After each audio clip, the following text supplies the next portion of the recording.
कुछ लोग कहते हैं कि भारत में मुसलमानों की इज्जत ही नहीं है, उन्हें टारगेट किया जाता है, उन पर हमले होते हैं और अगर ऐसा होता है तो मुस्लिम देश भारत के मुरीद क्यों है, पीएम मोदी के कायल क्यों है, वो भारत के गुणगान क्यों करते हैं। ये सवाल इसलिए अहम है क्योंकि एक बार फिर एक कट्टर इस्लामिक देश भारत का मुरीद हो गया। दरअसल मुस्लिम वर्ल्ड लीग के महासचिव शेख डॉक्टर मोहम्मद बिन अब्दुल करीम अली साहब भारत दौरे पर हैं। उन्होंने प्रधानमंत्री नरेंद्र मोदी से मुलाकात की।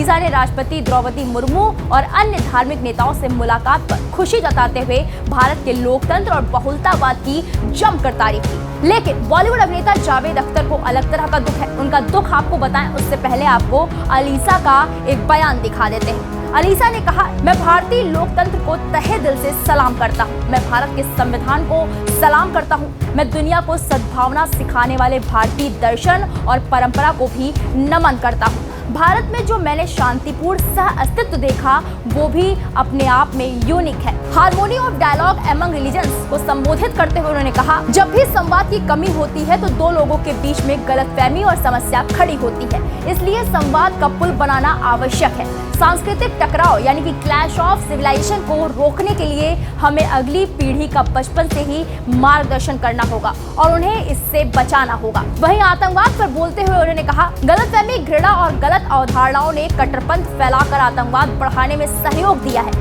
अपनी ताकत को बढ़ाने वाले बहुत से नेता हेट नैरेटिव का प्रयोग करते हैं और अपनी प्रासंगिकता एवं नियंत्रण सुनिश्चित करते हैं। कुछ ही संस्थाएं इस तरह के गलत विचार परोसते हैं। अलीसा ने आगे कहा, भारत के बारे में पाकिस्तान दुष्प्रचार किया करता है। भारत में मुस्लिम और उनके मजहब को कोई खतरा नहीं है। मुस्लिम देश इंडोनेशिया को छोड़ दें तो भारत में विश्व की सर्वाधिक मुस्लिम आबादी रहती है। इस्लामिक सहयोग संगठन यानी कि OIC के 33 सदस्य देशों के बराबर मुसलमान भारत में रहते हैं। एक तरफ सऊदी अरब के नेता भारत की तारीफों में कसीदे पढ़ रहे हैं तो दूसरी तरफ जावेद अख्तर का अपना रोना है। उन्होंने कहा कि भारत की विविधता यानी अलग अलग धर्म के लोगों के रहने की वजह को देखते हुए भारत में समान नागरिक संहिता यानी कि UCC लागू करना संभव नहीं है। उन्होंने कहा, भारत एक औसत यूरोपीय देश की तरह नहीं है जहां एक धर्म, एक संस्कृति और एक परंपरा है। यहाँ संस्कृतियों, उपसंस्कृतियों, रीति रिवाजों, परंपराओं की विविधता है। ये विविधता इतनी अधिक है कि ये कल्पना करना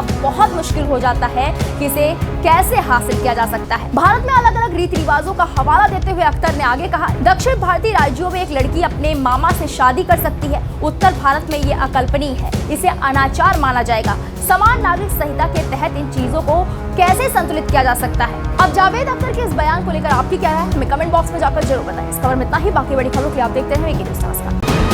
वीके न्यूज़, राष्ट्र के नाम।